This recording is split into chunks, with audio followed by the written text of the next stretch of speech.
Welcome to this first, Gaining Practical Training lecture, in this course, Practicing Homeopath Certificate course. The purpose of the section is to help you learn about how to gain practical training to become a successful practicing homeopath.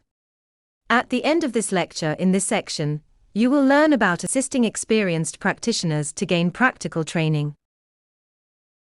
Let us start by talking about assisting experienced practitioners to gain practical training. How would you go about assisting experienced practitioners to gain practical experience? Any thoughts? Assisting experienced practitioners is one of the best ways to gain practical training in homeopathy. It bridges the gap between book knowledge and real-world healing. Here's how you can do it effectively. First of all, you need to find the right practitioner. How can you do that? There are 4 ways. 1 is to look locally, where you search for reputed practicing homeopaths in your city or region. Next is to use professional associations. Join your country's homeopathic council or society. They often connect students with mentors. Next is networking.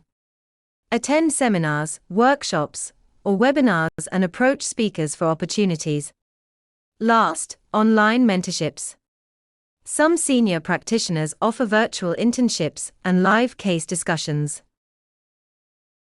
Then you need to approach them professionally. How can you do that? Write a polite, concise message stating who you are, student or graduate in homeopathy, why you want to assist them to learn case taking, remedy selection, follow-ups, and what you can offer, help with records, repertorization, clinic organization.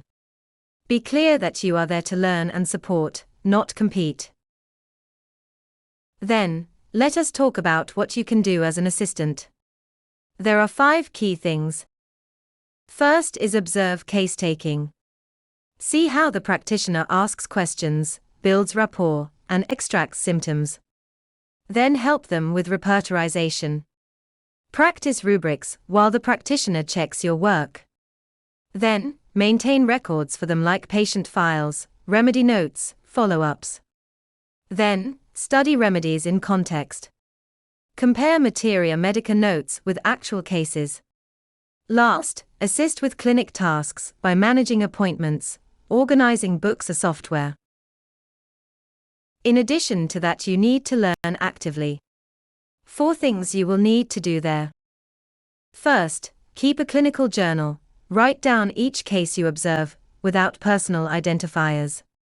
Next, note remedy prescriptions, reasons for selection, and follow-up outcomes. Next, after each consultation, ask the practitioner, when appropriate, why they chose that rubric. Why that remedy over another similar one. How they judged potency and repetition. Last, reflect and cross-check with organon, materia medica, and repertory. Then you need to build long-term mentorship with your practitioner. What do you need to do to build that?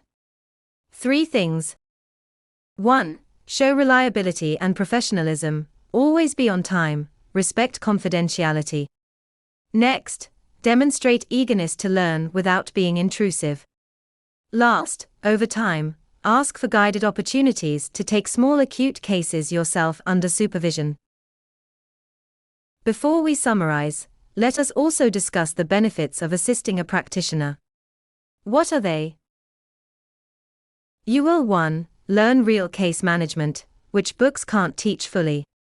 Next, see how remedies act over months or years in chronic cases. Next, gain confidence in differentiating similar remedies. Next, understand the art of follow-up and patient communication. Last, build your professional network and reputation.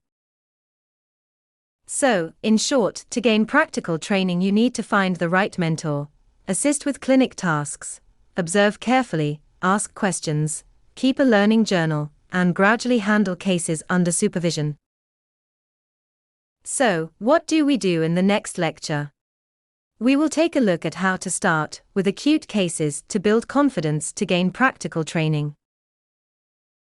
Thank you so much for watching this lecture. I hope you have enjoyed this lecture and are learning new things. Please do download the PDF file to look at the lecture as needed and let me know of any help needed.